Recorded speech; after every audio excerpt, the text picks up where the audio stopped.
rendez pas compte à quel point je suis heureuse de vous accueillir tous ici ce soir. C'est un grand, oui, je pense, vous avez raison.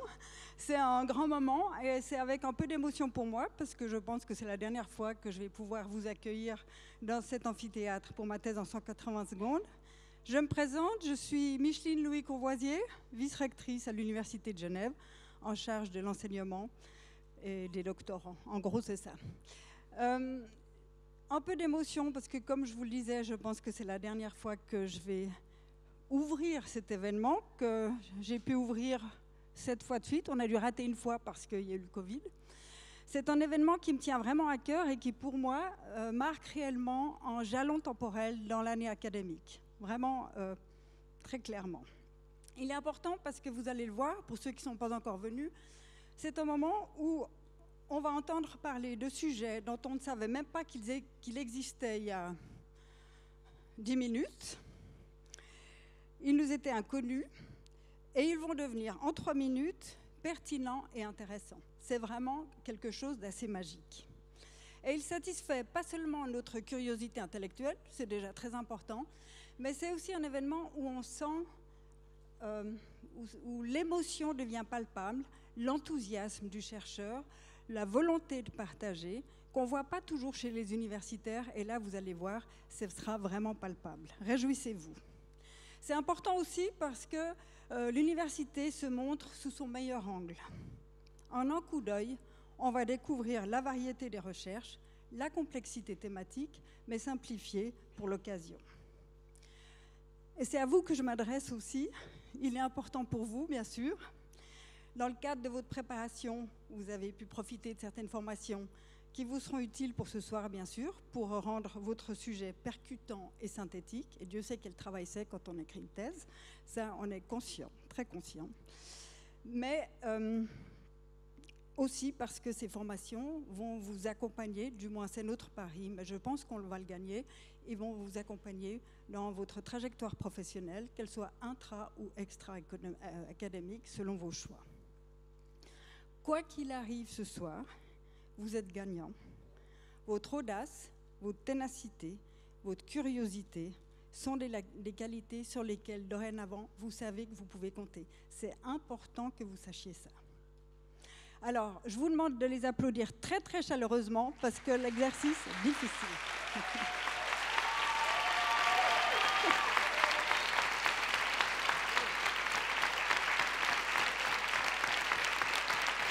Vous êtes formidables, tous, les uns et les autres. J'aimerais aussi remercier très chaleureusement le jury qui vous sera présenté dans quelques minutes. Merci beaucoup d'avoir pris de votre temps pour passer cette soirée avec nous. Et je suis sûre que vous n'allez pas le regretter. J'aimerais aussi remercier Mallory Schaub, Fanen Sisban, ouais, c'est bien ça, pardon, Denis Billot et toutes leurs équipes qui travaillent d'arrache-pied pour cet événement, d'une part pour la préparation des candidats et des candidates, mais aussi pour vous accueillir ce soir dans cet endroit absolument magnifique. À 8 h du matin, quand on donne en cours, c'est un peu moins joyeux, il faut bien le dire. Et puis, je vais passer maintenant la parole à Céline Argenteau, animatrice pour la 2e fois. C'est toujours un plaisir de vous voir ici. J'aimerais vous remercier personnellement parce que vous êtes là avec nous. Et j'aimerais vraiment remercier aussi l'Aimant Bleu parce que je sais que le partenariat se passe très bien. Donc, c'est un plaisir de collaborer avec vous tous. Et en plus, vous rendez cet événement plus visible, ce qui nous fait très plaisir. Je vous souhaite à tous une très très belle soirée. Merci.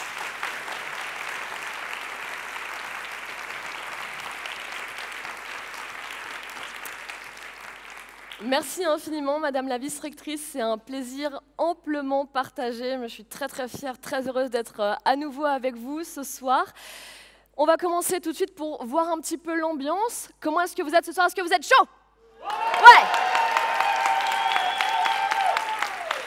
Voilà, il va falloir garder cette énergie tout le long de la soirée. Ils sont 12 finalistes, ils ont un peu les pétoches, mais ils sont concentrés, ils sont à fond, ils ont répété comme jamais. On a vu leurs prestations cet après-midi en répétition, c'était absolument incroyable. J'ai été totalement bluffé. À 19h00, nous allons commencer notre émission sur Léman Bleu Télévision. Donc souriez joyeusement à la caméra, vous serez parfois à la télévision, donc j'espère que vous serez à fond avec des bons applaudissements au rendez-vous. Ils vont passer devant vous, ils auront 3 minutes, 180 secondes, pas une seconde de plus, et ils seront jugés par un jury de 5 personnalités. Je vais demander à ce fameux jury de se présenter à vous ce soir. Je vous laisse venir vers moi.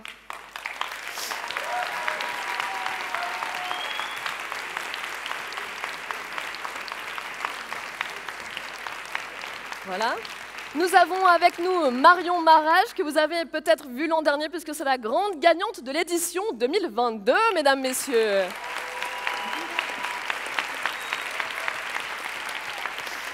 Julie Zog, que vous connaissez peut-être aussi, puisque c'est un visage de Léman Bleu Télévision. C'est une consoeur et surtout une excellente journaliste qui sera là pour vérifier que tout se passe bien. Et puis elle a quelques critères assez intéressants, on verra ça dans une seconde.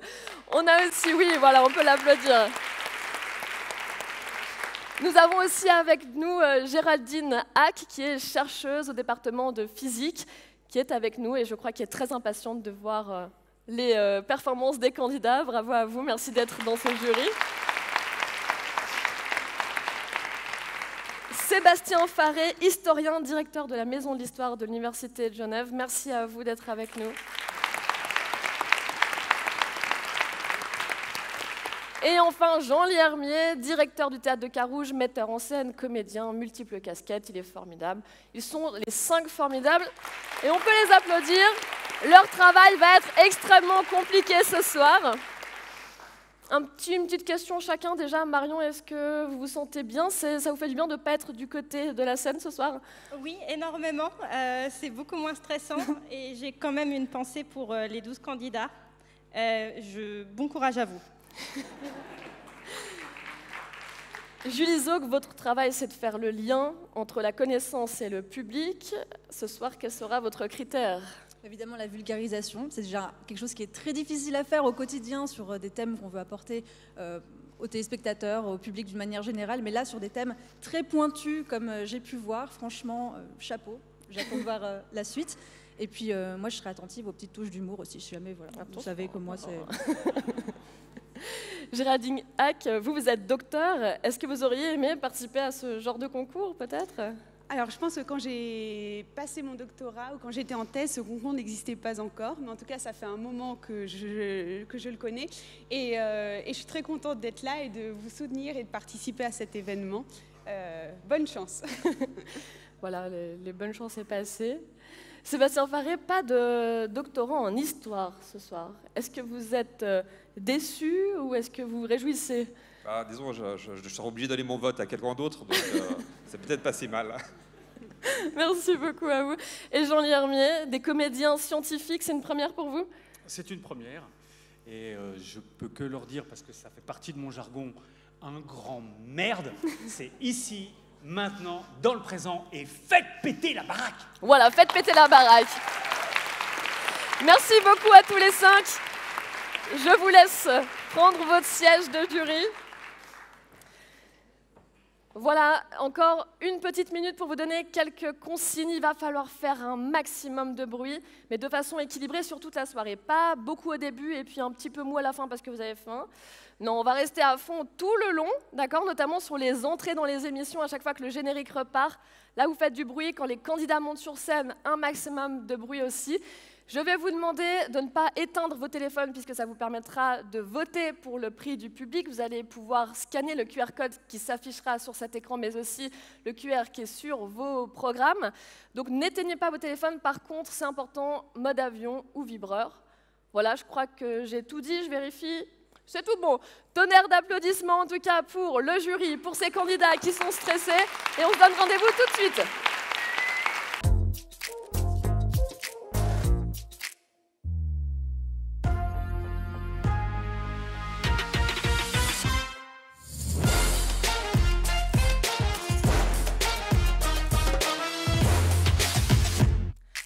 Bonsoir, bienvenue pour cette grande soirée Ma thèse en 180 secondes, en partenariat avec l'Université de Genève. Nous sommes ici à Unis-Dufour, vous l'entendez, le public est super chaud. Nous sommes ici pour mettre en lumière la science. Le principe est très simple. 12 finalistes se sont qualifiés, ils auront 3 minutes, pas une seconde de plus pour vous parler de leur thèse de la façon la plus claire, la plus fluide possible. 3 minutes pour convaincre le public, pour vous convaincre, chers téléspectateurs, mais aussi convaincre les 5 membres du jury. Nous sommes ensemble pour 1h30. Ma thèse en 180 secondes, c'est parti.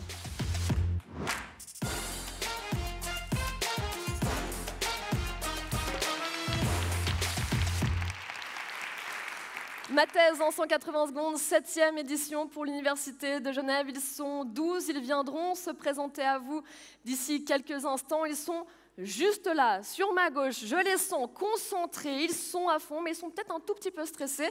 Mais en tout cas, pour le travail qu'ils ont fourni jusqu'ici, le travail qu'ils vont fournir ce soir, je vous propose déjà un tonnerre d'applaudissements pour ces 12 finalistes.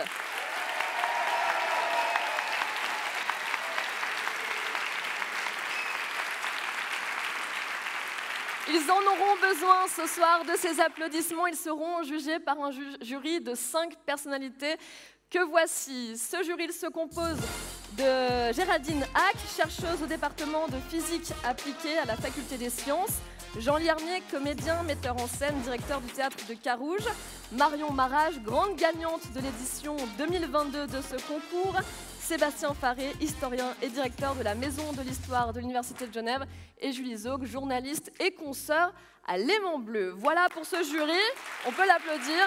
Le travail sera très difficile pour eux ce soir parce que tous ces candidats sont vraiment excellents. On a vu leur passage tout à l'heure pendant les répétitions. Je vous promets, ça va être une soirée incroyable.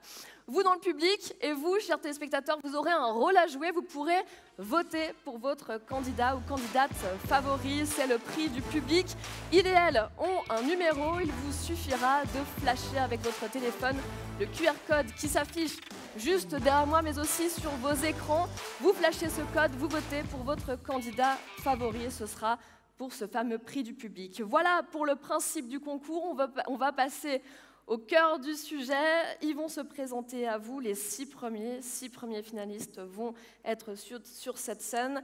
La première, elle s'appelle Héloïse Dupuis-Chaffray. Sa thèse, l'obésité pour ou contre le cancer. Je vous propose de préparer vos applaudissements pour sa montée sur scène juste après son portrait. Je m'appelle Héloïse, je viens d'avoir 29 ans, je travaille dans le labo d'immunopharmacologie du cancer. Je regarde l'impact de l'obésité sur le cancer. Donc l'obésité qui a priori n'est pas quelque chose de bien pour la santé, mais qui dans le cas du cancer pourrait quand même aider à rendre certains traitements efficaces. Je vais être honnête, je voulais pas faire ce concours. C'est mes chefs qui m'ont fortement encouragée. J'adore parler de mon travail, j'adore ce que je fais. Mais l'aspect théâtral, c'est pas du tout mon truc. Je me définis carrément comme quelqu'un de timide. C'était dur l'attente des résultats. Tout le travail pour arriver jusque-là, j'avais vraiment envie que ça paie. Ouais, soulagement et se dire ah ouf, je l'ai fait, cool. Ce concours, c'est un peu un défi personnel aussi. J'ai envie de partager ce que je fais, que pour une fois, les gens comprennent ce que je fais. Là, il faut vraiment vulgariser le sujet. Et si je dis votez pour moi alors qu'il y a des gens qui ont fait un meilleur boulot que moi, je peux pas. Mais voilà, mais ça me ferait beaucoup plaisir.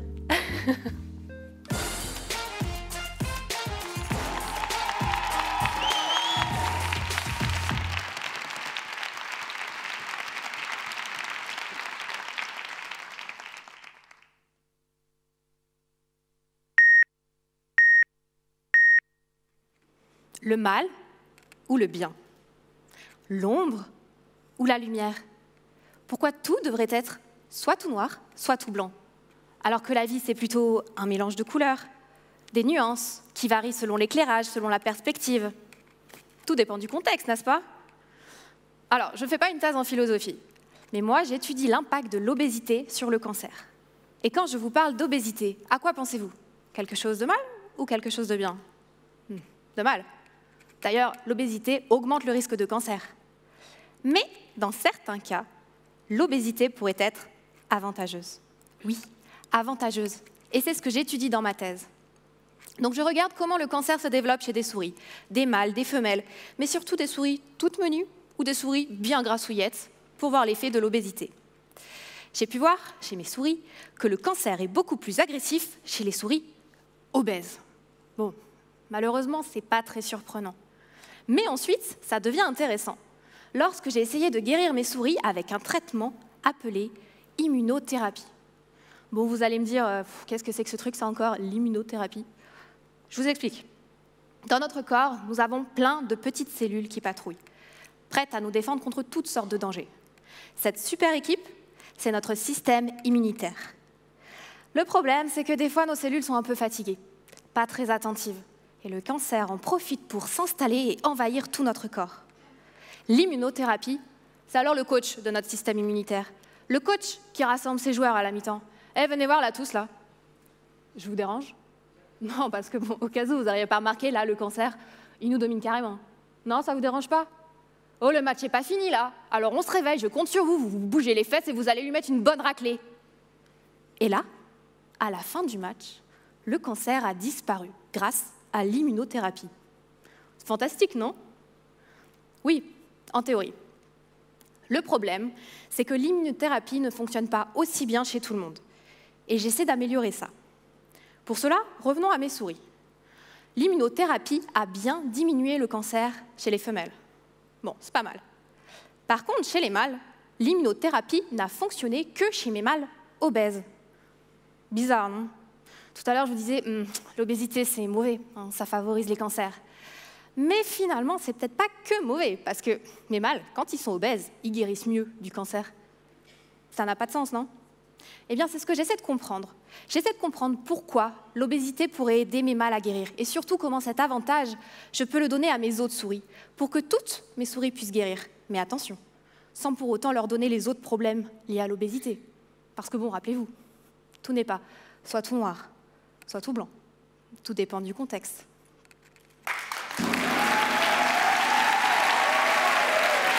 Quasiment sur le gong. Merci. En effet, on peut l'applaudir. C'est extrêmement difficile d'être la toute première à la relever, le défi, à merveille. On va passer au deuxième candidat, Paolo Canavese. Il vient nous parler de la clarté des lois suisses, un mariage entre droit, langue et traduction. Je m'appelle Paolo Canavese, j'ai 30 ans, je suis assistant et doctorant à la faculté de traduction et d'interprétation. J'étudie la traduction des lois fédérales suisses de l'allemand et du français vers l'italien. Là, j'arrive à la fin de mon aventure doctorale et j'ai vraiment envie de partager ces 5 années de recherche avec le grand public. Jusqu'à présent, j'ai présenté ma thèse à des colloques scientifiques, mais j'ai jamais eu l'occasion vraiment de partager les résultats avec le grand public. Et j'ai trop envie de faire ça. Quand j'ai appris que je m'étais qualifié, j'ai eu vraiment plein d'émotions qui m'ont aussi fait pleurer, je dois avouer. Pour moi, c'est vraiment le fait de participer qui compte le plus. Là, je vais vraiment mettre tout moi-même. Je veux montrer comment faire de la recherche sur des questions très précises peut en effet révéler aussi des aspects intéressants sur notre vie personnelle.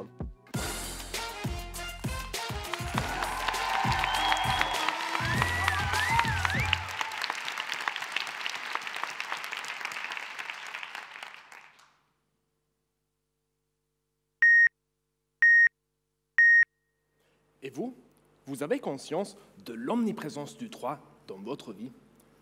Aujourd'hui, par exemple, nous comprenons toutes et tous de la même manière la signification de 580 secondes, parce que c'est par un traité international qu'on s'est doté d'une échelle du temps universelle.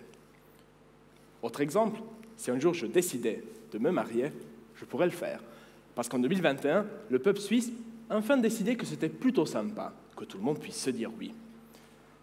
Vu que le droit est partout, il est crucial que les lois soient claires, qu'elles précisent nos devoirs et indiquent nos droits. Des lois obscures ne sont pas seulement un casse-tête pour celles et ceux d'entre vous qui auraient l'habitude de lire la feuille fédérale au petit-déj. Elles entravent aussi l'application efficace de la loi et sont un coût pour toute la société. Et ça, on peut l'éviter grâce à un outil hyper puissant, la langue. La langue nous permet de décrire le monde, d'exprimer nos idées, nos émotions, de faire des actions. Les mots peuvent révéler la vérité, mais aussi la modifier, ou même la cacher. Et comme la loi est faite de mots, ces mots doivent être choisis avec le plus grand soin.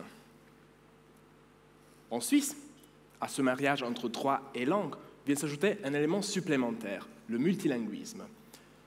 La législation fédérale est publiée en allemand, français et italien. Bon, là je devais plutôt dire en allemand, français et italien. Parce qu'on est bien d'accord, les 3 langues officielles n'ont pas le même poids et l'italien, en l'occurrence, a une position minoritaire dans le contexte politique. Pas surprenant donc que la version italienne des lois fédérales soit toujours et systématiquement le résultat d'une traduction. Donc, en partant de tous ces éléments, ma thèse vise à déterminer le niveau de clarté linguistique des lois fédérales suisses traduites en italien.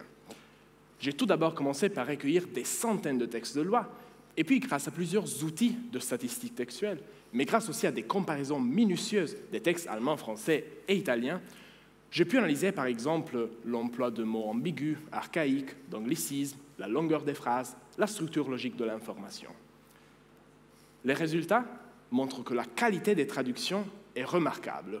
Et peut-être ça vous rassure, pas besoin de vous mettre à l'allemand pour comprendre le législateur.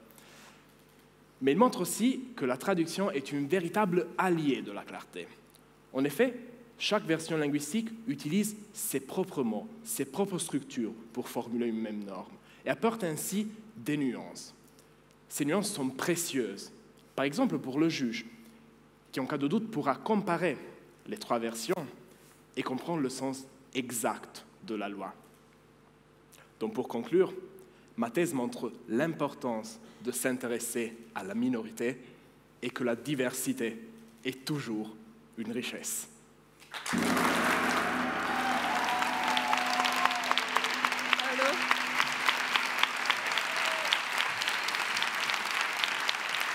Ça va, ça se passe bien, vous êtes toujours bien installés ? Magnifique. Le 3e candidat, il s'appelle Mario Herbert. Il vient nous parler de sa thèse « Comment améliorer nos décisions en remettant en question nos intuitions ». Je m'appelle Mario Herbert, j'ai 32 ans.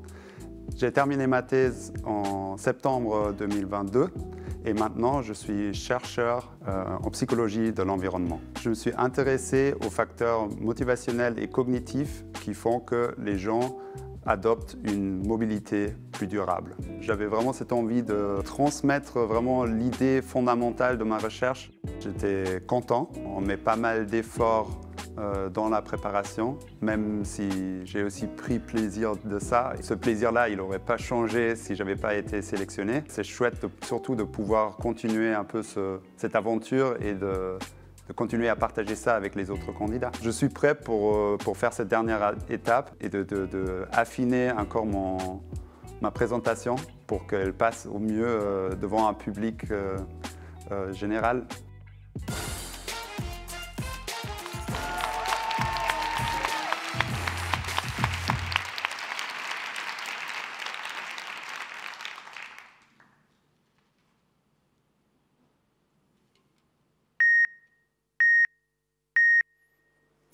Vous vous souvenez de la dernière fois que vous avez pris une décision vraiment difficile?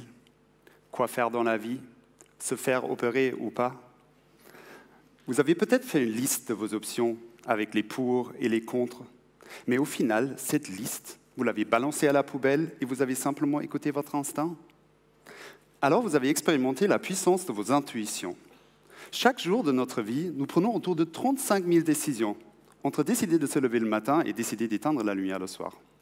Seulement grâce à nos intuitions, on arrive à gérer cette quantité de décisions. Mais parfois, il arrive que nos intuitions nous trompent et nous guident vers des décisions qui ne sont pas optimales.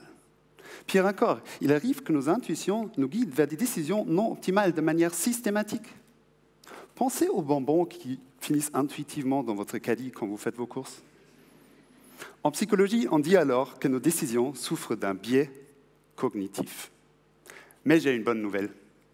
Une fois qu'on a identifié un biais, on peut développer des solutions pour le soulager. Prenons un exemple. Dans ma thèse, je me suis demandé si la décision d'acheter une voiture électrique souffre des biais cognitifs. Quelle intuition pourrait biaiser cette décision? La peur. La peur que l'autonomie électrique elle soit insuffisante. Alors qu'on sait que presque tous les trajets en voiture se font dans un périmètre de 100 km et qu'une voiture électrique roule en moyenne jusqu'à 200 km. Pour ma recherche, j'ai demandé à plus de 2000 personnes quel pourcentage de leur trajet habituel ils pensaient être capables de réaliser avec une voiture électrique. En se basant sur leur intuition, mes participants estimaient que la voiture électrique répondait à seulement 60% de leurs besoins. Mais leurs données de mobilité me montraient qu'en réalité, la voiture électrique répondait à plus de 90% de leurs besoins. J'étais donc face à un biais cognitif conséquent, une différence de 30%. Maintenant, comment corriger ce biais? Pour tester ma solution, j'ai formé 2 groupes d'automobilistes. Au premier groupe, j'ai demandé combien d'argent ils étaient prêts à mettre pour acheter une voiture électrique. Au deuxième groupe, j'ai demandé la même chose, mais en plus, je leur ai révélé que la voiture électrique répondait à plus de 90% de leurs besoins. Ensuite, j'ai comparé les 2 groupes. Suspense. Vous pensez que ma solution a marché? Eh oui, la révélation faite au deuxième groupe avait diminué le biais, soulagé la peur et augmenté la volonté d'acheter une voiture électrique. Voilà comment améliorer nos décisions grâce à la recherche psychologique. Et attention, cette approche va bien au-delà des voitures électriques. Savoir quand nos intuitions nous trompent peut aussi améliorer nos décisions en lien avec nos finances, notre santé et notre climat, où beaucoup de biais attendent toujours d'être découverts et corrigés, pour au final nous permettre, à vous et à moi, de prendre les bonnes décisions plus facilement.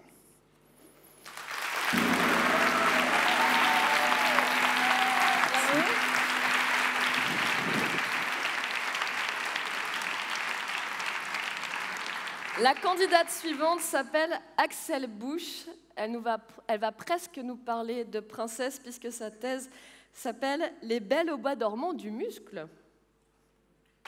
Je suis Axel Busch, j'ai 26 ans et je suis en 4e année de doctorat en médecine où j'étudie les cellules souches du muscle. Il y a quelques années, j'ai assisté à ma thèse en 180 secondes à l'Université de Montpellier. On soutenait un doctorant qui était dans le laboratoire où j'étais en master et j'ai été fascinée par ces personnes qui arrivent vraiment à vulgariser leur sujet, à communiquer leur passion pour la recherche et je voulais vraiment le faire ici en commençant ma thèse et donc je me suis inscrite cette année. Moi, j'avais la chance d'avoir déjà participé à un format similaire avec moins de vulgarisation scientifique, donc j'avais également 3 minutes pour présenter mon projet de recherche en français et donc ça m'a vraiment aussi beaucoup aidé pour ma thèse en 180 secondes. Quand j'ai appris que j'étais qualifiée pour la finale, je me suis sentie très contente. En plus, j'étais à côté d'une autre participante qui avait aussi été sélectionnée et elle venait de l'apprendre aussi, donc c'est vraiment super de savoir qu'on va partager l'expérience avec d'autres personnes qu'on apprécie aussi.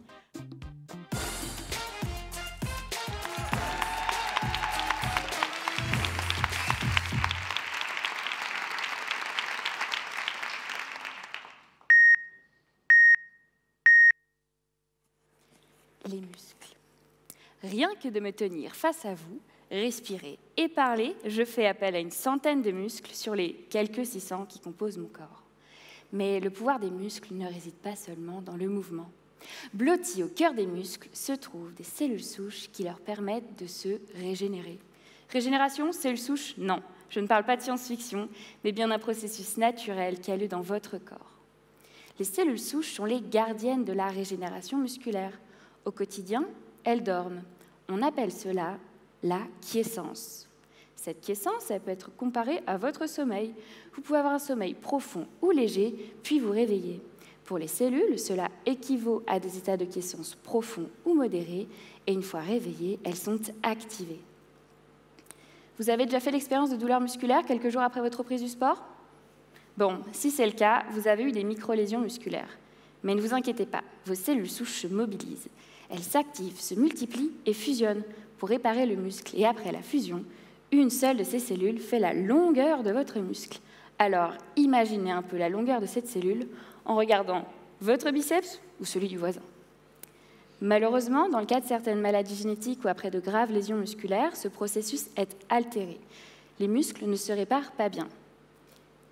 Mais j'ai une solution, les cellules souches musculaires. En les injectant dans le muscle, cela aidera sa réparation. On appelle cela la thérapie cellulaire. Au laboratoire, je génère en grand nombre des cellules souches musculaires. Et au début de ma thèse, j'ai évalué leur quiescence. Les cellules que j'étudie se divisent en 2 groupes. D'un côté, les cellules très quiescentes qui dorment profondément, et de l'autre, celles moins quiescentes avec un sommeil plus léger.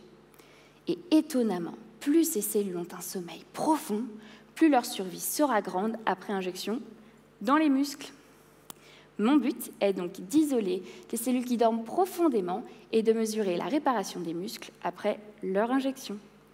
Et là, surprise, mes cellules préférées, qui ont un sommeil aussi profond que celui de la Belle au bois dormant, me font signe, tel un panneau lumineux dans la nuit. Elles brillent, et plus leur sommeil est profond, plus elles scintillent. Magnifique. Oui, naturellement, ces cellules sont autofluorescentes et j'en tire avantage pour sélectionner mes Belles au bois dormant. Aujourd'hui, j'espère donc vous avoir convaincu que la régénération musculaire n'est pas qu'une affaire de science-fiction et que, dans le muscle, dormir profondément est une idée brillante pour vos cellules souches.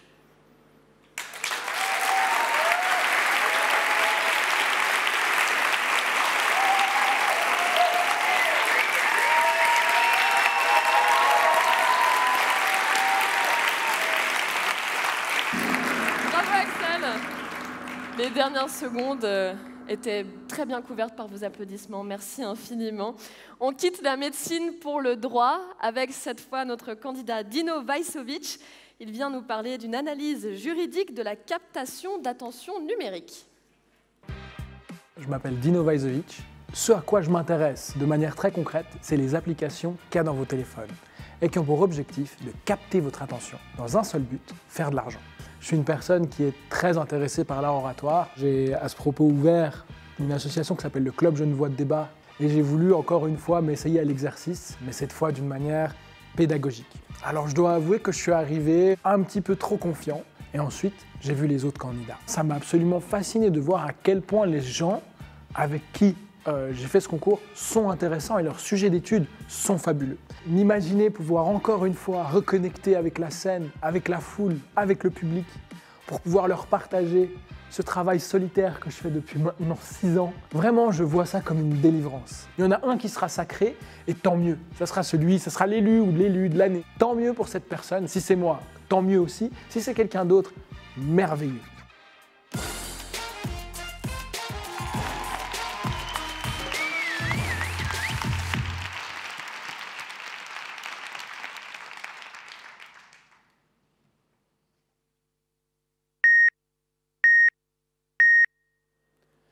Vous aussi, vous avez passé des soirées à scroller, comme moi.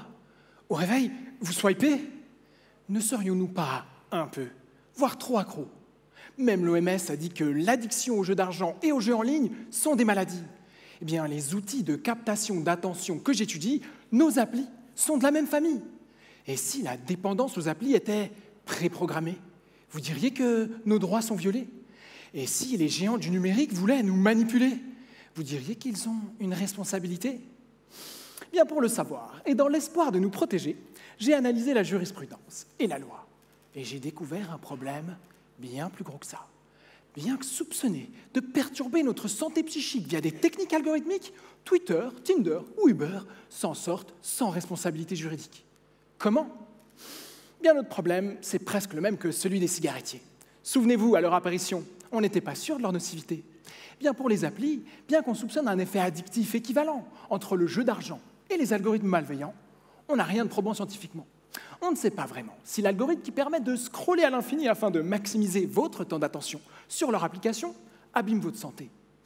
Au moins, les cigarettes, on sait que depuis, ça peut tuer. Et même avec ça, comment prouver que c'est leur fumée qui a tout déclenché? Comment prouver que c'est Tinder qui a perturbé votre psyché? Et pas vos boulots qui vous en demandent trop. Vous voyez, on a un gros problème systémique de lien de cause à effet. Hier, entre la maladie psychique et la technique algorithmique, et aujourd'hui, entre la maladie psychique et la technique algorithmique.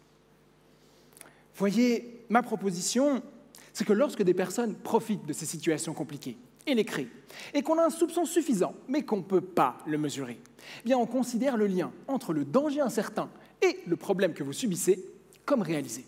Charge ensuite à ceux qui en profitent, Tinder dans notre exemple, de prouver qu'il n'a rien à se reprocher.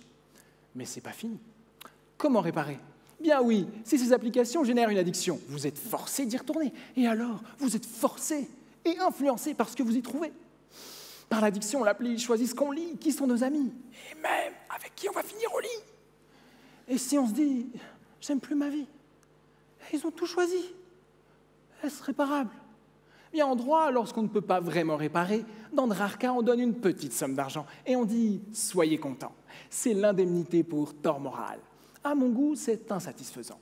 Et à la place de ce montant dégradant, je propose une méthode adaptée pour que ces personnes puissent retrouver leur humanité. Tout ça, c'est ma thèse. Et mon rêve, c'est qu'avec mes propositions, on libère l'Internet de ces algorithmes malveillants pour en voir des bienfaisants pour votre santé et votre intelligence. Pour qu'on puisse surfer, scroller, swiper et cliquer en étant respecté. En étant respecté. Sur le bon, Dino, merci beaucoup.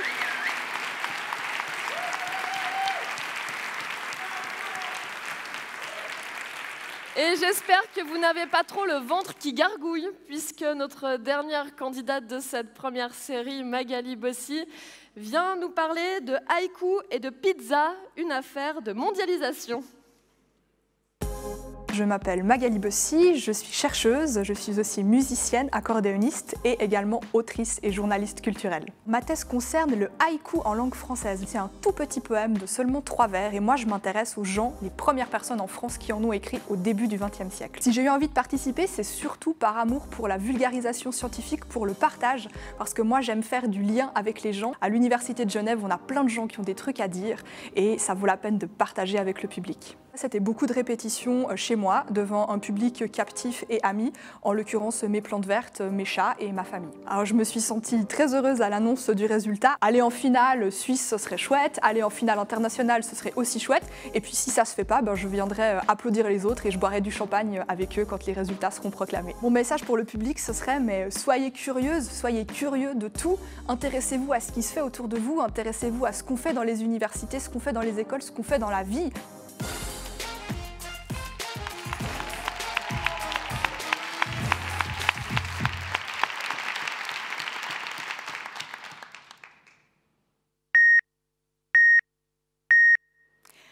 À votre avis, quel est le point commun entre la pizza et le haïku? Autrement dit, entre un des fleurons de la gastronomie italienne et un tout petit poème d'origine japonaise. La réponse à cette question, cher public, se trouve dans la conclusion de ma thèse. Moi, j'étudie le plus petit poème au monde, le haïku, et le plus simple, pour vous en donner un aperçu, c'est encore de vous en réciter un. Attention, concentration. Le vieil étang et le bruit de l'eau, où saute une grenouille. Ce haïku, il a été écrit en 1686 et en quelques mots seulement, il a le pouvoir de vous faire rêver, de vous faire voyager. Bon, d'accord, vous allez me dire, mais c'est quoi le rapport entre la pizza et le haïku? Eh bien, tout est une question de mondialisation. La première fois qu'on a utilisé le mot pizza, c'était à Naples, au XVIe siècle, mais depuis, vous le savez, la pizza a conquis le monde entier. Le haïku, c'est la même chose. Il a vu le jour au Japon au XVIIe siècle et aujourd'hui, on écrit du haïku dans toutes les langues et à tous les âges. Le haïku et la pizza se sont mondialisés. Dans ma thèse, j'étudie cette mondialisation dans un contexte particulier, le début du XXe siècle en France. Pourquoi ? Eh bien parce que c'est à ce moment-là qu'on a commencé à écrire du haïku en dehors du Japon et dans une autre langue que le japonais. Au cours de ma recherche, je me suis rendu compte que cuisiner une pizza ou écrire un haïku, c'était pas si différent. Il faut une recette et des ingrédients. Alors pour la pizza, c'est assez simple. Vous prenez d'abord de la pâte à pain à laquelle vous donnez la forme d'une galette. Dessus, vous mettez de la garniture et ensuite, vous cuisez le tout au four. Écrire un haïku, c'est tout aussi facile.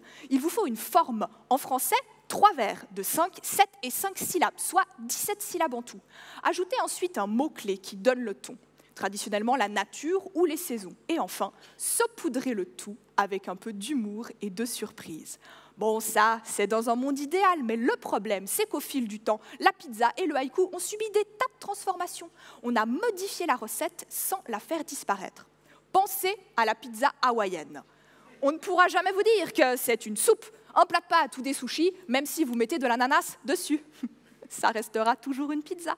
Le haïku, c'est la même chose. Vous pouvez jouer avec sa forme, lui rajouter un titre ou choisir un autre sujet. Le haïku reste le haïku.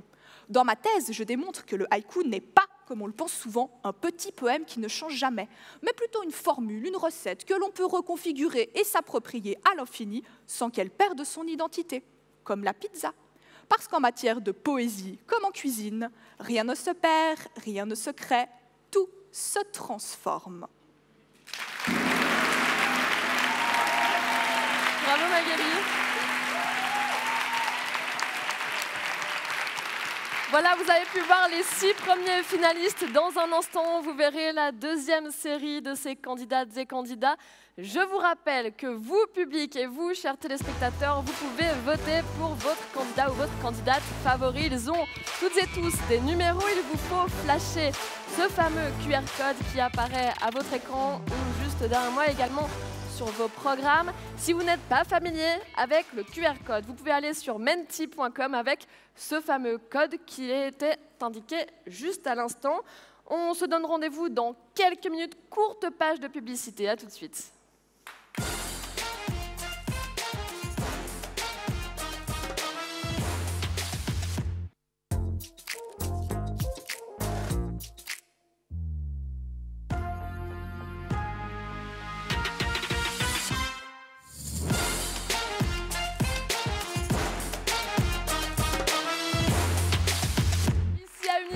Pour notre grande soirée, ma thèse en 180 secondes, vous avez vu passer les 6 premiers finalistes.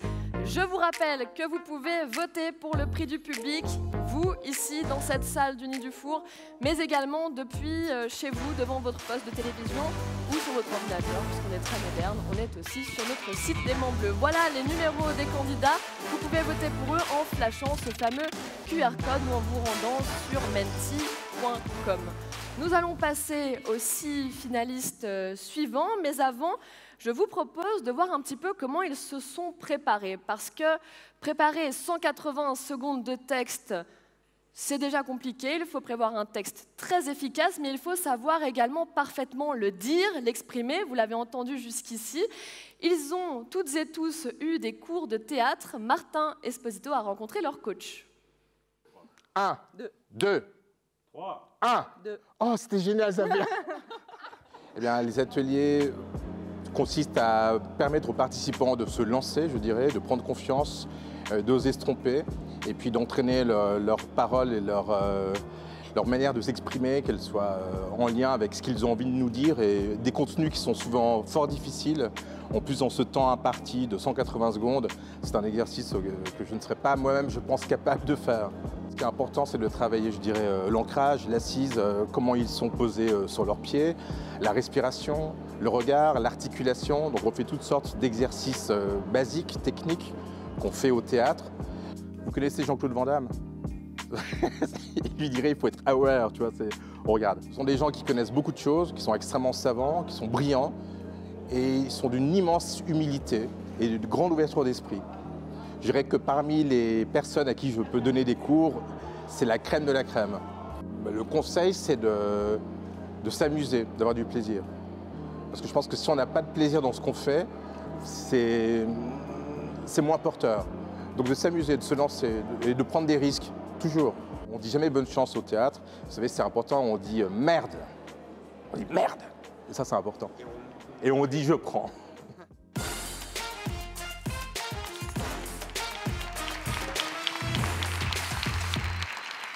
Voilà le fameux merde, je pense qu'ils en ont besoin, les 6 prochains finalistes qui vont se présenter ici. Le premier d'entre eux, il s'appelle Fabien Caruzzo, il vient de la faculté de médecine et sa thèse, c'est « Les problèmes d'anticipation de la récompense dans la schizophrénie ».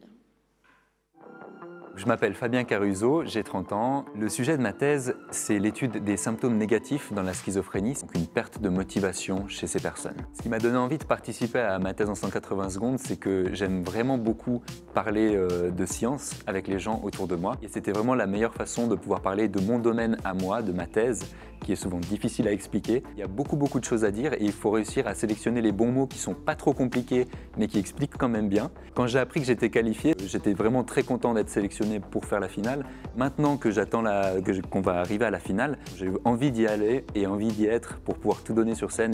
Passer sur l'aimant bleu, c'est avant tout un privilège. Un petit mot pour le public. J'espère que ma présentation vous rendra curieux et curieuse de savoir un petit peu plus ce que c'est la schizophrénie. Parce que c'est vrai que des fois, on a des a priori, des préjugés. C'est important de savoir vraiment ce que c'est pour accepter ces gens et accepter cette maladie telle qu'elle est.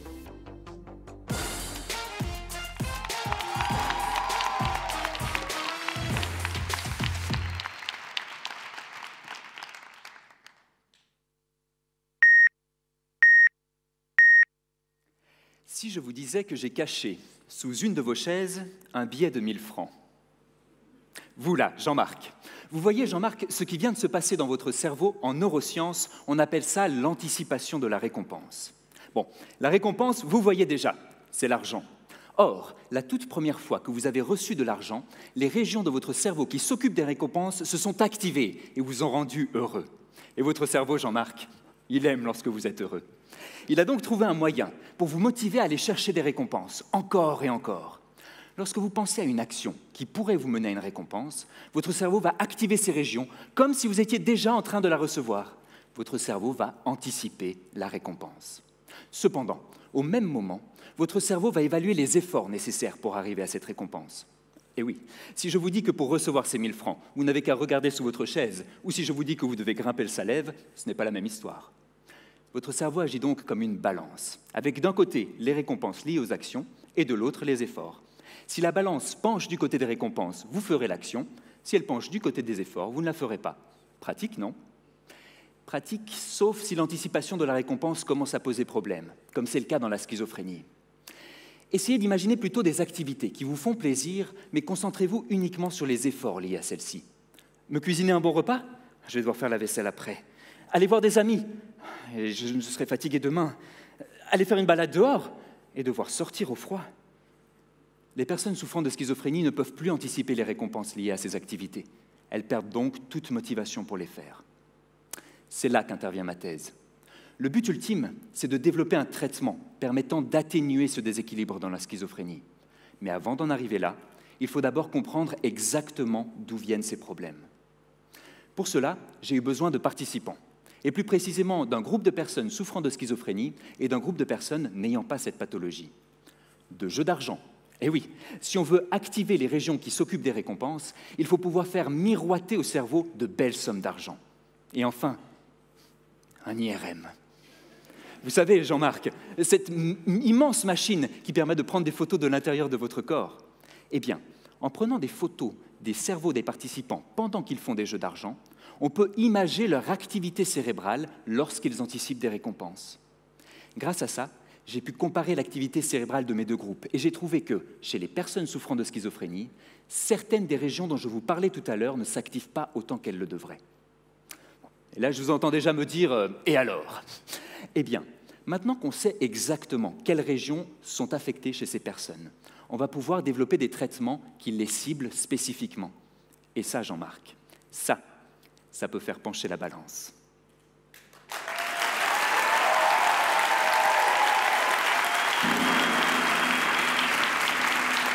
Merci Fabien. La candidate suivante s'appelle Lise Volkart. Elle vient nous parler de sa thèse « Traduction automatique, quel impact sur nos langues ?» Alors, je m'appelle Lise Volkart, j'ai 31 ans. Je fais de la recherche sur les différences entre les traductions qui sont faites par des traducteurs humains et les traductions qui sont faites par des logiciels de traduction automatique et ensuite corrigées par des humains. Je suis assez timide, ça se voit pas forcément. Alors j'ai voulu participer à ma thèse en 180 secondes pour me dépasser et puis surtout dépasser la peur que j'avais de parler en public. La préparation de ce concours, c'était beaucoup de stress, mais aussi beaucoup de bons moments. On a eu la chance d'avoir un accompagnement qui était vraiment extraordinaire. Mon objectif, c'était vraiment de me qualifier pour la finale. Et puis maintenant que j'ai atteint cet objectif, c'est que du bonus et j'espère prendre un maximum de plaisir pendant cette finale et puis voilà, tout simplement profiter et savourer d'être arrivé là. Si mon sujet vous a intéressé et si ça vous a plu, je vous invite à voter pour moi.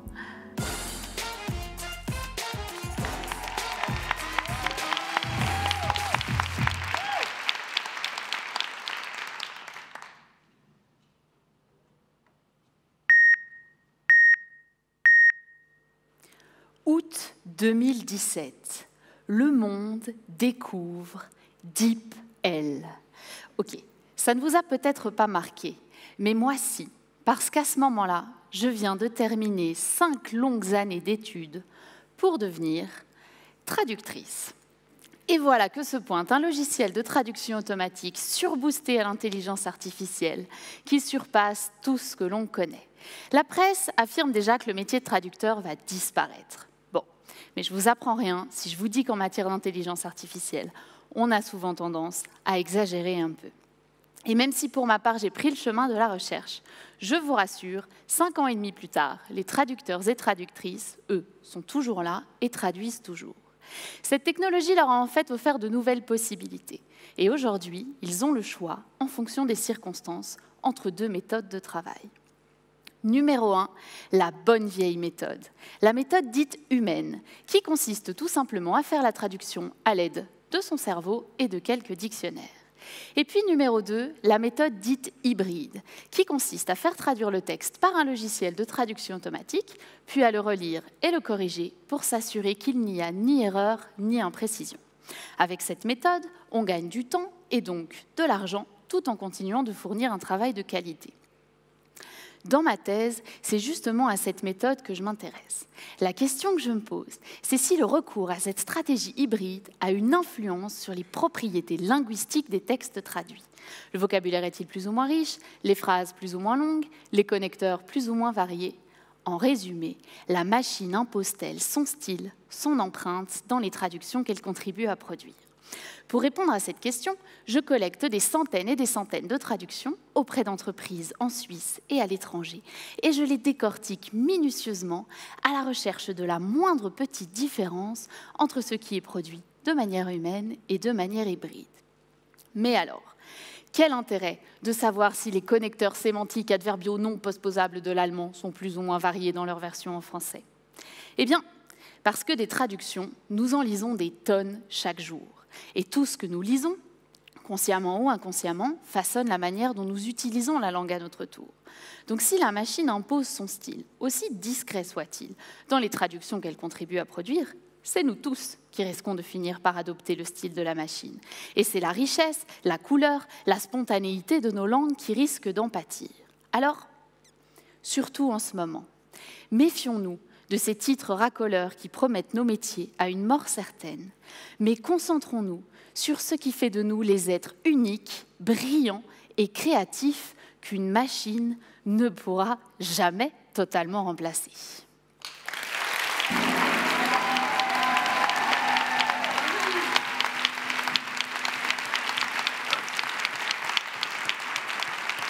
Troisième candidate de cette deuxième série, elle s'appelle Margherita Parigini.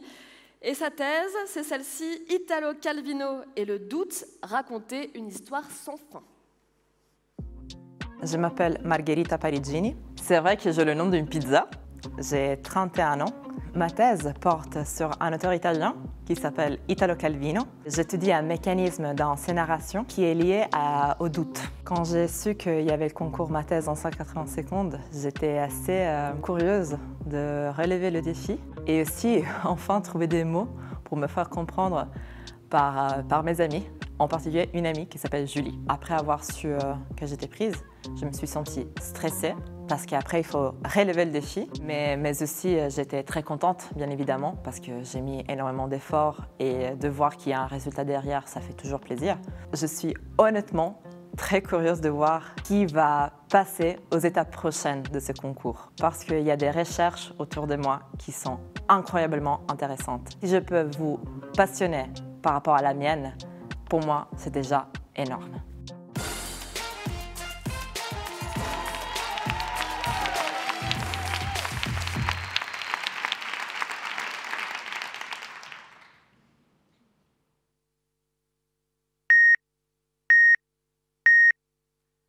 Hier, j'ai rencontré un mec dans un train.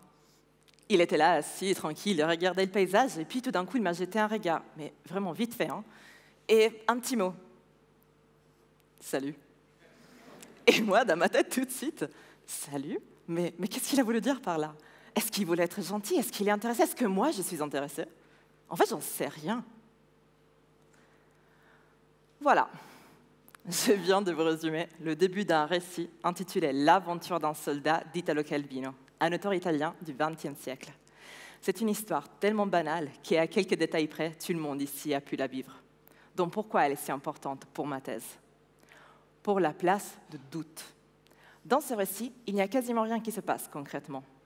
Toute la narration est basée sur une chaîne d'hypothèses, suggestions, réflexions qui font avancer la narration. J'ai appelé ce processus le texte dubitatif. Et il marche en exploitant un élément qui est commun à nous tous. L'incompréhension. C'est-à-dire cette forme d'ambiguïté qui s'installe quand on essaie de communiquer avec l'autre. Donc, qu'est-ce qui se passe quand cette ambiguïté envahit le travail d'un écrivain? Prenons un exemple très concret. Et si aujourd'hui, je vous récitais seulement les esquisses de ma présentation, et croyez-moi, il y en a beaucoup. Des métaphores bancales, des phrases inachevées. Vous seriez certainement confus, frustré, mais surtout, vous vous demanderiez « Pourquoi ? Pourquoi elle me fait part de ses difficultés à écrire ? Elle ne pouvait pas résoudre tout ça avant, dans son coin ?» Eh bien justement, non. Le texte dubitatif ne permet pas une évasion comme on la connaît, mais plutôt une prise de conscience. Parce que le vrai protagoniste derrière le doute, c'est le choix. Mieux encore, l'apport de faire le mauvais choix. Quand le texte dubitatif s'active, on dirait que soudainement, Calvino ne sait pas exactement quoi écrire, il n'est plus sûr des mots qu'il a choisis et il se demande constamment comment la lecteur et la lectrice vont interpréter ce qu'il a écrit. Est-ce qu'il ne fit pas son rôle d'auteur? Parce qu'on dirait qu'il ne veut pas être tenu responsable de ses créations. Alors, moi, j'étudie les motivations qui l'ont poussé à mettre en scène un mécanisme si déroutant. Parce qu'au final, ce n'est qu'une fiction. Enfin, Calvin a bien écrit ce récit, ainsi que ses centaines d'autres. Donc, il a aussi choisi de placer devant nos yeux une hésitation sans fin.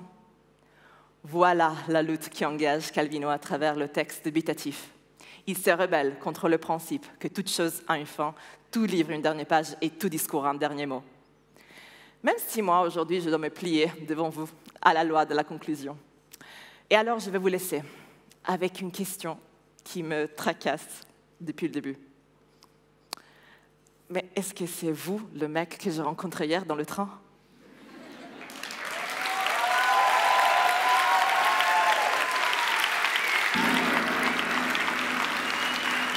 Merci beaucoup, Margherita. La prochaine candidate s'appelle Suzanne Chériane Sahraoui et son intitulé de thèse commence presque comme un conte. Il était une fois une canne à pêche, un parasite et un médicament. Je m'appelle Suzanne Chériane Sahraoui, j'ai 29 ans. Je suis en train de finir ma thèse dans les maladies tropicales négligées. Souvent, on avait des questions, qu'est-ce que tu étudies, qu'est-ce que tu fais dans ta thèse? Et c'était très compliqué pour moi pour vulgariser. Je me suis dit, ok, je vais essayer de tout donner, essayer d'expliquer, de simplifier pour vraiment faire comprendre que ma thèse, en fait, c'est facile. Alors la préparation de ce concours s'est vraiment très bien passée. J'ai connu beaucoup de personnes, on a eu plusieurs cours. C'était top et on était toujours à l'aise. Ça, j'ai vraiment adoré et ça a vraiment facilité l'écriture du texte, les idées. J'ai été très surprise, mais très, très, très contente. Et je me suis dit, bon, je ne vais pas m'arrêter en ce bon chemin, je vais continuer à tout donner et à vraiment prouver à moi-même et aux autres que je suis capable d'aller à bout à ce magnifique concours. J'espère que vous allez aimer ma prestation. J'espère que vous allez comprendre ce que je dis.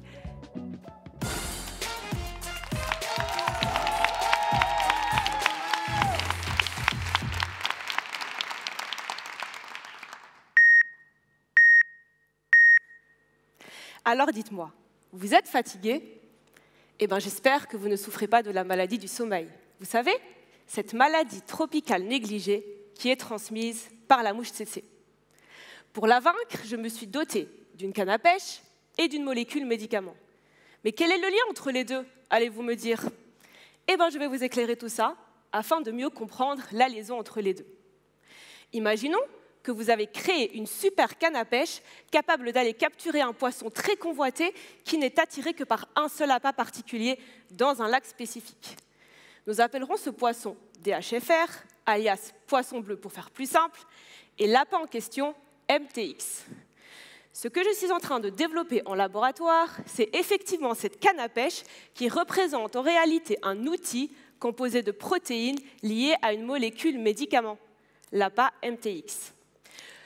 Le lac en question représente l'intérieur d'un parasite qui est responsable de la maladie. Son petit nom, Trypanosoma brucei. Très facile à mémoriser, n'est-ce pas? Maintenant, je vous vois venir. Vous vous demandez sans doute, mais pourquoi vouloir à tout prix capturer le poisson bleu? Pourquoi consacrer 4 années de thèse et des nuits blanches juste pour développer une canne à pêche? Très très bonne question.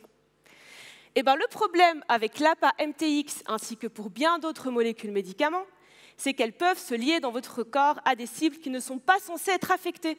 Un peu comme si vous essayez d'attirer le poisson bleu, mais que votre APA attire d'autres poissons venimeux, ce qui peut être dangereux.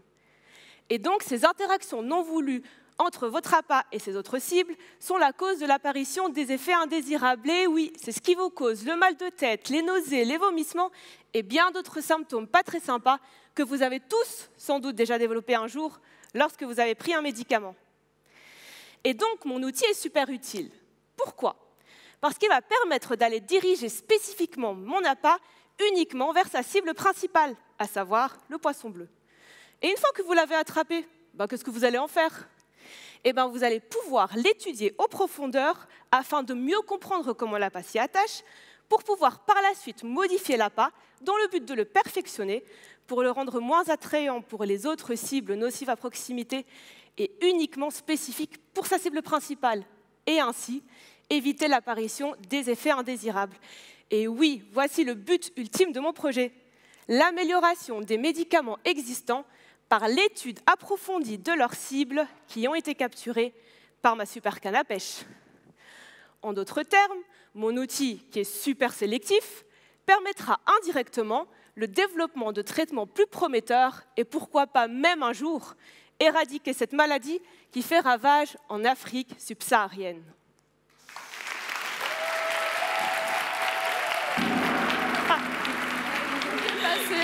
Bravo Suzanne, qui avait très envie de quitter cette scène. Il nous reste 2 candidates avant de passer à la cérémonie des résultats. La prochaine, c'est donc Hélène Poineau. Elle vient nous parler de sa thèse « Moins stressé pour mieux combattre ».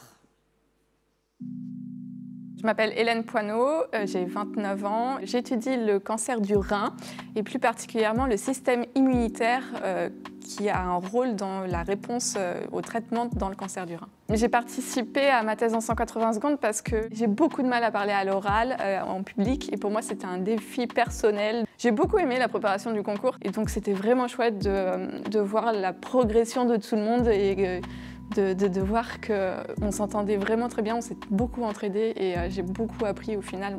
Quand j'ai appris que j'étais qualifiée, j'étais contente bien sûr et j'étais contente aussi de pouvoir avoir l'opportunité de finalement pouvoir montrer cette présentation à ma famille qui ne l'a pas forcément vue. Et du coup, ça va leur permettre d'avoir une idée de ce que je fais dans la vie de tous les jours au final. Bien sûr, je serais contente de gagner, mais ce n'est pas mon objectif là. C'est vraiment d'être visible, d'être comprise par un grand public finalement.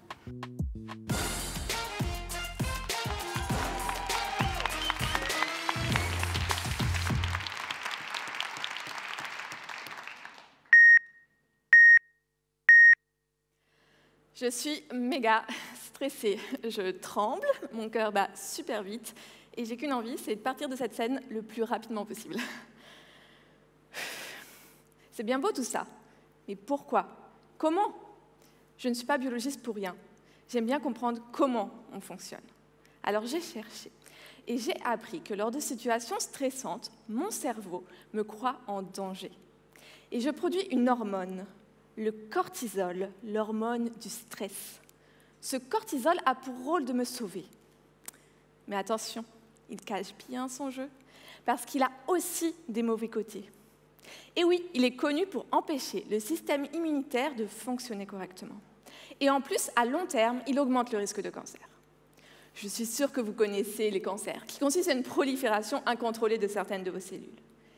Mais saviez-vous qu'à tout moment, vous avez tous des cellules qui commencent à proliférer de façon incontrôlée? Pourtant, vous ne développez pas tous, tout le temps, des cancers. Parce que vous avez au sein de votre corps une armée qui veille et qui, avant même la formation d'une tumeur, supprime ces cellules proliférantes. Cette armée, vous l'avez peut-être compris, c'est votre système immunitaire. Et lorsqu'il ne fonctionne pas correctement, un cancer peut se développer. Moi, pendant ma thèse, j'ai étudié de nouveaux traitements contre le cancer. Ils ont pour but de réactiver le système immunitaire du patient pour qu'il détruise la tumeur. Seulement, ces traitements ils ne fonctionnent pas chez tout le monde. Mais pourquoi? On ne sait pas encore vraiment pourquoi. C'est stressant, non, de ne pas savoir comment, pourquoi les choses fonctionnent. Heureusement, mes directeurs de thèse étaient là et ils se sont dit que ce n'était pas suffisant et qu'ils allaient ajouter un peu de stress dans ma thèse. Et si c'était à cause de l'hormone du stress que les traitements ne fonctionnaient pas correctement? Et oui, souvenez-vous, le cortisol, l'hormone du stress, bloque le système immunitaire, ce qui empêcherait les traitements qui le ciblent de fonctionner. Le but de ma thèse a donc été de regarder l'effet du cortisol sur le système immunitaire lors d'un cancer. Et je me suis concentrée sur une protéine en particulier. Son petit nom, c'est B1. Et j'ai découvert que la présence de B1 dans la tumeur est associée à une progression plus rapide du cancer. En fait, B1 produit du cortisol, et ça directement dans les cellules immunitaires, ce qui les empêche de s'activer et de détruire la tumeur. Du coup, j'ai bloqué B1 pour réduire le cortisol et ainsi retrouver un système immunitaire qui se bat face au cancer. En attendant qu'on développe de nouveaux médicaments grâce à cette découverte, mon conseil sera de vous relaxer. Croyez-moi, stresser, c'est pas bon pour votre santé.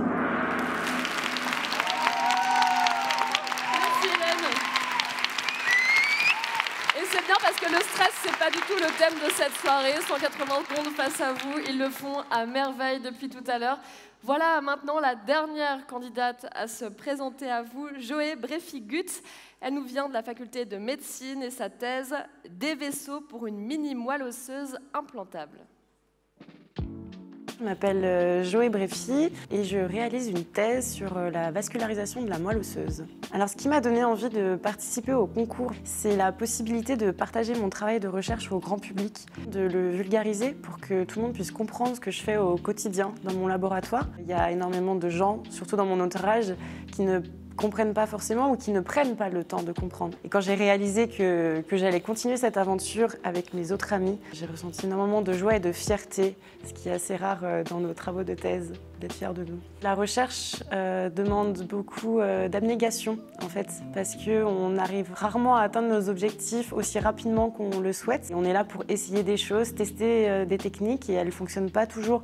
Donc en fait, on accumule énormément d'échecs pendant nos travaux de thèse et c'est assez dur à accepter pour nous-mêmes. Alors j'espère que ma présentation vous plaira et que cela vous donnera envie de vous aussi sauver des vies.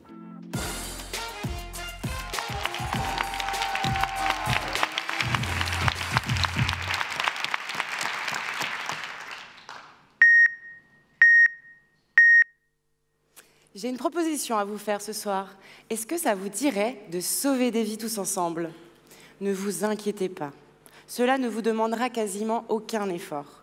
En effet, la majorité d'entre vous a la capacité de le faire en restant simplement assis. Enfin, il suffit de vous rendre dans un centre de transfusion, de vous y installer confortablement et vous pourrez alors faire don de votre sang.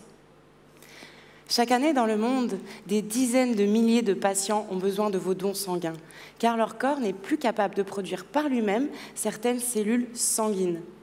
Normalement, elles sont produites dans nos os, dans un environnement particulier appelé moelle osseuse. Lorsque celle-ci est défaillante, comme par exemple dans les cancers sanguins, leucémie, lymphome, les patients peuvent avoir besoin de se faire transfuser jusqu'à 3 fois par semaine à l'hôpital. Vous imaginez de la contrainte que c'est pour eux, en plus de la consommation importante des stocks de sang qui sont aujourd'hui en baisse. C'est pourquoi il est important de trouver une alternative. Eh bien, avec mon équipe, nous avons imaginé développer une version simplifiée de moelle osseuse. Cette version simplifiée de moelle pourra être implantée chez le patient et produire directement dans son organisme les cellules dont il a besoin. Cet implant fonctionnera un peu comme une petite usine à cellules sanguines. Pour arriver à nos fins, nous avons défini un cahier des charges bien précis. Prenons des exemples. L'implant doit être compatible avec l'organisme, il ne doit pas être rejeté. La production interne de l'implant doit être contrôlée. Les cellules produites à l'intérieur de l'implant doivent passer dans le sang du patient. Eh bien, dans ma thèse, je me suis justement intéressée à ce critère, c'est-à-dire au passage des cellules produites dans l'implant jusqu'à la circulation sanguine du patient. Et pour cela, un élément est essentiel. L'implant doit se remplir de vaisseaux sanguins en grand nombre et pas n'importe lesquels. En effet, leur paroi doit être légèrement poreuse afin de permettre aux cellules produites de passer à travers. Pour cela, au laboratoire, j'ai chargé l'implant avec différents éléments. Des cellules, des protéines, connues ou non, pour attirer les vaisseaux à elles. J'ai comparé des dizaines et des dizaines de combinaisons différentes, à l'aide notamment d'un microscope, qui m'a permis de visualiser et de quantifier les vaisseaux qui sont apparus dans mon implant. Mes recherches m'ont permis d'aboutir à une combinaison entraînant la formation d'une grande quantité de vaisseaux. Il me reste encore à comprendre comment les rendre poreux aux cellules produites. Alors en attendant que mes recherches aboutissent, je vous rappelle que les besoins en sang n'arrêtent pas d'augmenter. Alors vous aussi, vous pouvez sauver des vies, et ce, en restant simplement assis.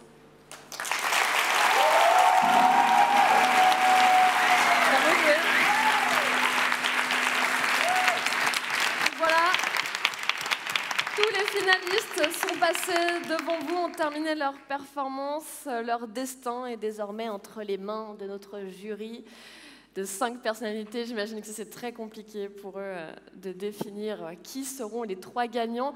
Il vous reste, à vous, public, et à vous, chers téléspectateurs, très peu de temps pour voter pour le prix du public. Là, on va se quitter, on va juste avoir une petite page de pub, donc vous avez vraiment très peu de temps pour voter à la sortie de cette publicité. Vous ne pourrez plus.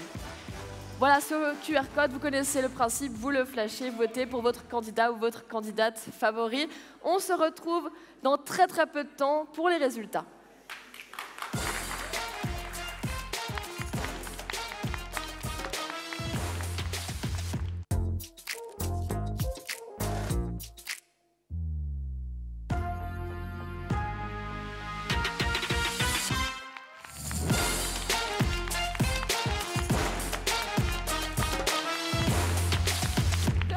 Ici à Unis du Four pour la dernière partie, l'épilogue de cette grande soirée. Ma thèse en 180 secondes. Les 12 finalistes sont passés devant vous. Les votes du public sont clos.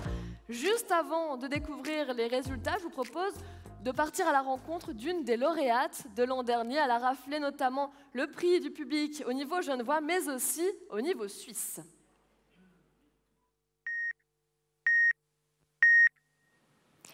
Aujourd'hui, je vais vous parler de caca. Je revois la scène, je revois le petit écran en bas où il y avait le compte à rebours avant que je doive commencer. Et j'ai l'estomac noué même maintenant. C'était quelques secondes, mais j'avais l'impression de voir toute ma vie défiler devant moi, au fait, où je me suis dit, bon, faut pas que tu oublies ça, faut pas que tu oublies ça. Pourquoi est-ce que tu fais ça? Mais au final, c'était du stress, il fallait y aller, et puis on y va. Est-ce que vous pouvez nous donner le prix du public? Je peux. Adèle Rakoton-Irina. On se lance maintenant dans le deuxième prix du jury. Adèle Rakoton-Irina. Une petite larme, même pas, non. Les yeux après. Après. Il y a le maquillage, c'est après. J'ai eu le prix du public, j'étais en mode c'est bon, ce que je voulais accomplir a été accompli. Mais c'était une très belle surprise d'avoir aussi la deuxième place venant de la part des jurys. Voilà, c'est la grande finale suisse de ma thèse en 180 secondes. J'ai pas les mots, c'était à nouveau un mélange d'anticipation de pouvoir présenter mon travail, mais en même temps, c'est la finale suisse, quoi. Donc, c'est assez particulier. Adèle Rakoton-Irina. Adèle Rakoton-Irina. J'ai ceux de Genève qui m'avaient dit après, mais tu nous refais la même chose à chaque fois ou comment ça se passe? C'est une expérience qui m'a vraiment ouvert beaucoup de portes. J'encourage des thésards à vraiment se lancer dans cette expérience, ne serait-ce que pour l'expérience humaine, mais après, ça permet de dire, il y a ce type de recherche qui se fait, et ça nous rend accessibles finalement. Pour moi, personnellement, ça m'a beaucoup aidé. Alors pour les candidats de cette année, profitez de ces 3 minutes que vous aurez. Elles sont super précieuses et puis c'est 3 minutes uniques dans votre vie. Tirez profit à fond de ces 3 minutes-là.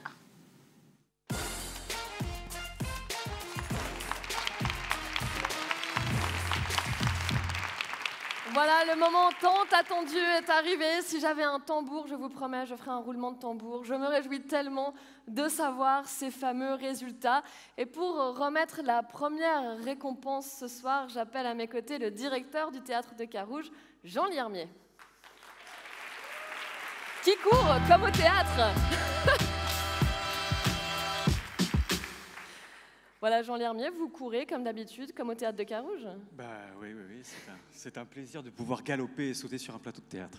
Vous allez remettre le prix du public, mais déjà, est-ce que vous pouvez nous dire si vous allez engager quelques comédiens pour vos prochaines pièces? Je me réjouis, je sais qu'ils étaient entre bonnes mains avec David Valère. Et félicitations, parce que à la fois d'être synthétique et puis en même temps de mettre de l'authenticité, de la vérité, et je trouve qu'il y avait de la passion chez chacune et chacun de vous. Félicitations. Donc le niveau était bon? Le niveau était excellent et je suis particulièrement fier de remettre le prix du public, parce que le public, on ne le dit jamais assez, on peut lui faire confiance. Oui, et on peut l'applaudir. Applaudissez-vous, voilà. Jean Liermier, ça va être le grand moment. Vous allez décacheter cette enveloppe et nous annoncer pour qui le public et les téléspectateurs ont voté. Allez-y. Fabien Caruso.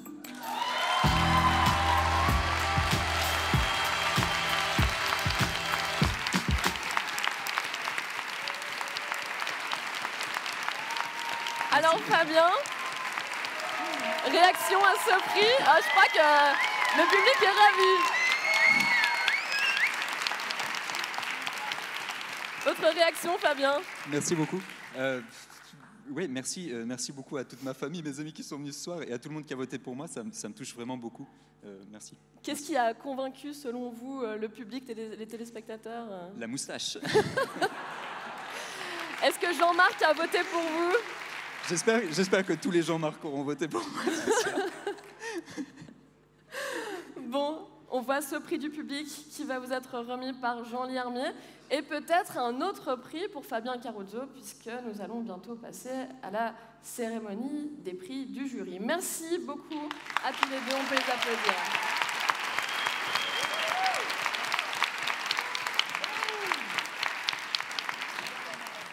Et nous allons donc passer au podium de ce concours et j'appelle à mes côtés Denis Bilotte et Géraldine Hack pour remettre ce 3e prix.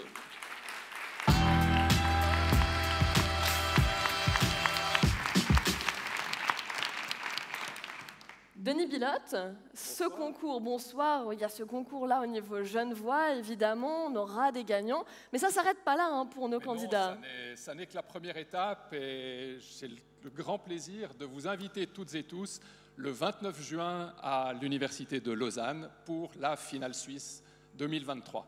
Qu'est-ce que ça leur apporte à ces étudiants? Parce que ça fait des semaines, voire des mois qu'ils travaillent sur cet exercice qui est un peu éloigné quand même de l'objet de base de leur thèse. Qu'est-ce que ça peut leur apporter dans leur parcours? Mais je crois qu'ils l'ont très bien dit, ils l'ont très bien vu, toutes et tous. C'est un exercice de prise de parole en public. Et puis, c'est une opportunité vraiment unique de partage. Moi, j'étais impressionné dans les petits portraits que vous avez faits, d'entendre et de voir à quel point cette notion de partage était importante pour elles et eux. Vous l'avez dit, il y a une finale suisse, mais il y a aussi une finale internationale. Oui, le concours est un concours francophone mondial. Il y aura 20 candidates et candidats le 5 octobre à Rabat, au Maroc, cette année. C'est toujours un très grand événement, ça se passe même sur toute une semaine, il y a la finale le jeudi soir, mais les candidates et candidats sont reçus pendant une semaine, se rencontrent, visitent des laboratoires, etc. C'est un très bel événement. Donc c'est un événement magnifique pour eux, au-delà de la finale. Je crois que c'est quand même assez chouette de faire un voyage et encore une fois de rencontrer d'autres doctorantes, doctorants, des chercheuses, chercheurs du monde entier et de partager avec elles et eux cette expérience assez unique. Merci beaucoup Denis Bilotte, on peut l'applaudir. On va s'y rester. Et Géraldine Hack, alors vous êtes docteur, vous êtes chercheuse en physique. Je crois que vous étiez assez impatiente d'être dans ce jury.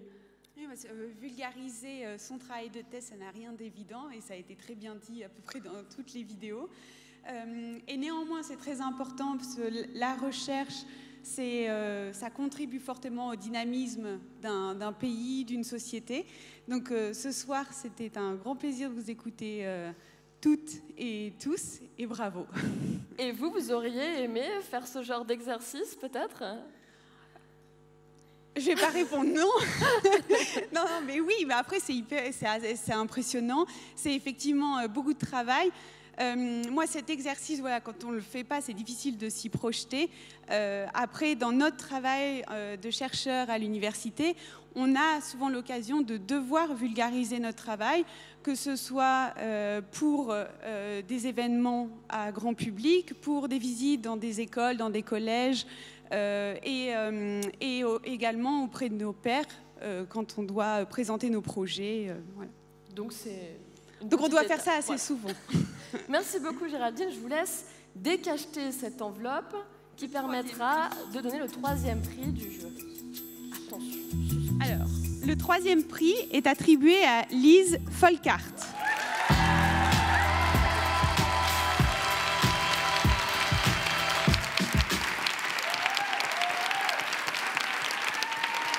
Bravo Lise. Votre réaction? Eh ben, on m'avait dit de préparer un truc à dire, et je l'ai pas fait. Vous disiez dans votre portrait que vous étiez assez timide, que c'était un challenge. Oui. Pour le coup, c'est réussi là. Eh ben oui, c'est génial. Je suis ravie et voilà, honorée de recevoir ce prix aussi au vu du niveau des camarades qui ont participé avec moi. Comment vous avez vécu ce moment ici à Unis-du-Four? Eh ben, c'était vraiment génial. Une adrénaline extrêmement grisante, quoi. Enfin, c'était super. Je me suis beaucoup amusée. Vous allez participer donc à cette finale suisse. Oh, il va falloir recommencer. Voilà, c'est ça. Est-ce que vous allez changer quelque chose dans votre préparation? Oh bah non, je pense pas. Oui, ça m'a l'air pas mal là. Ouais. On y va. Merci beaucoup Lise, je vous laisse récupérer votre trophée. Et on peut l'applaudir bien fort, ouais.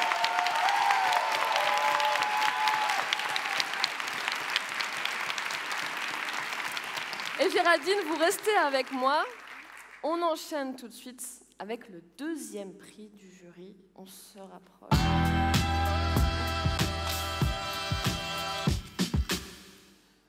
On a failli oublier la petite musique qui est très importante quand même.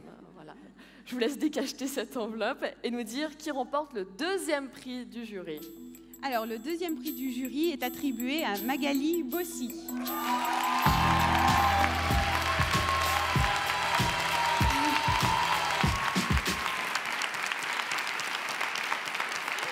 Bravo Magali, allez-y, entrez dans ce rond rouge. Dans le rond rouge, merci beaucoup. Voilà, haïku et pizza, finalement ça fonctionne. Oui, voilà, ça fonctionne. Donc j'avais prévu de vous faire un haïku en direct, mais j'improvise très mal la poésie.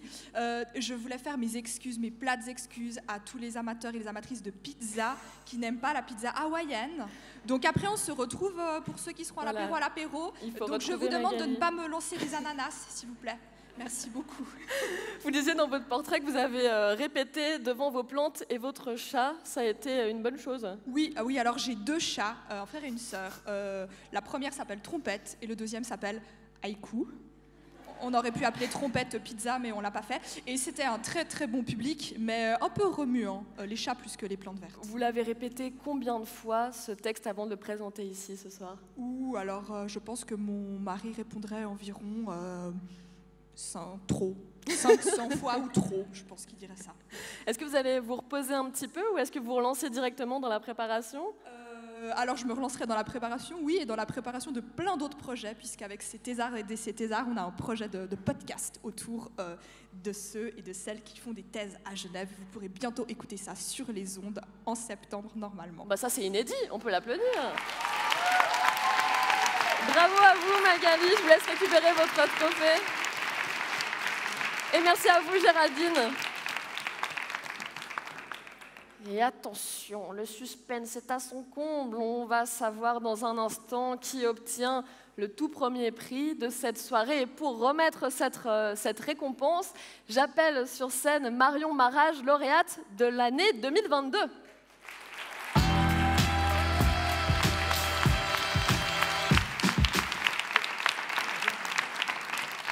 Marion qui est très souriante, l'année dernière qui était très stressée. Un peu, mais ça va. C'était plus facile cette année d'être dans le jury ou pas? Oui, largement plus. Quoique c'est très très dur de départager tous les candidats parce que c'était vraiment tous très bien. Tous et toutes. Qu'est-ce qui s'est passé pour vous en une année depuis ce prix?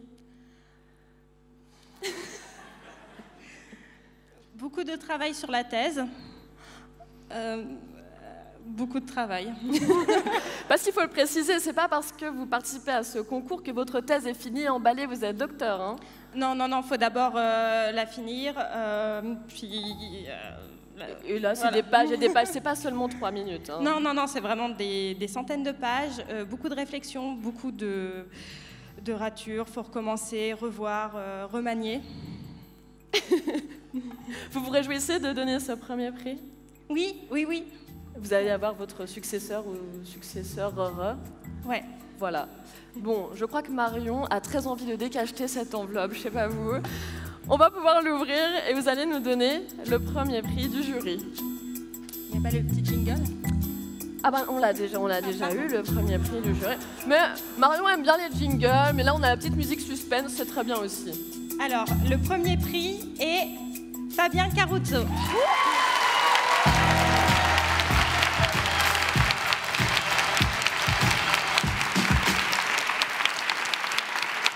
Bon bah Fabien, venez avec moi. Là c'est carton plein. Ouais, là le public est en feu.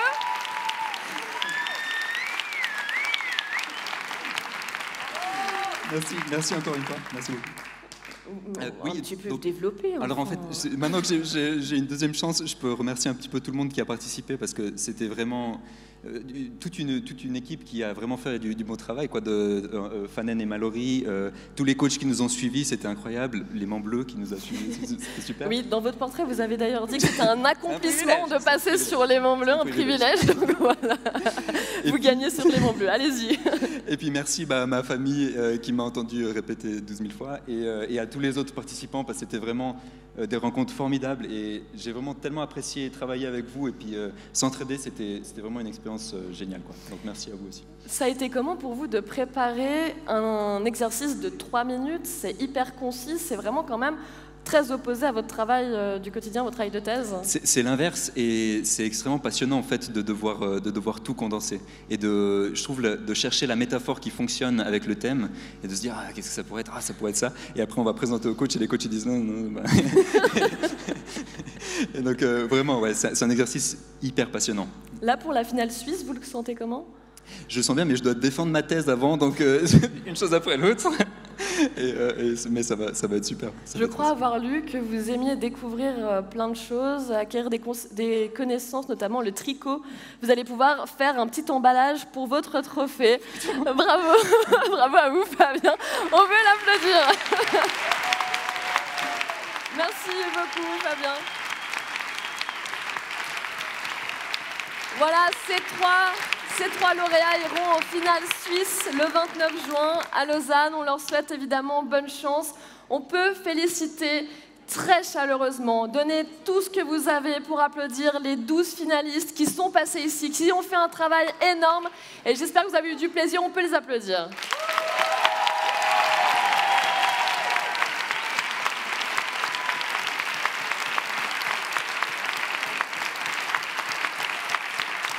Un grand merci à vous, cher public. Merci d'avoir mis une ambiance de folie ici à Unidufour. Merci donc aux candidats. Merci également aux équipes de l'Aimant Bleu et à l'Université de Genève d'avoir contribué à cette magnifique soirée. L'émission est à voir en replay. Si vous souhaitez revoir vos passages, revoir les passages des finalistes, j'ai eu un immense plaisir à présenter à nouveau cet événement Je vous remercie beaucoup et très bonne soirée.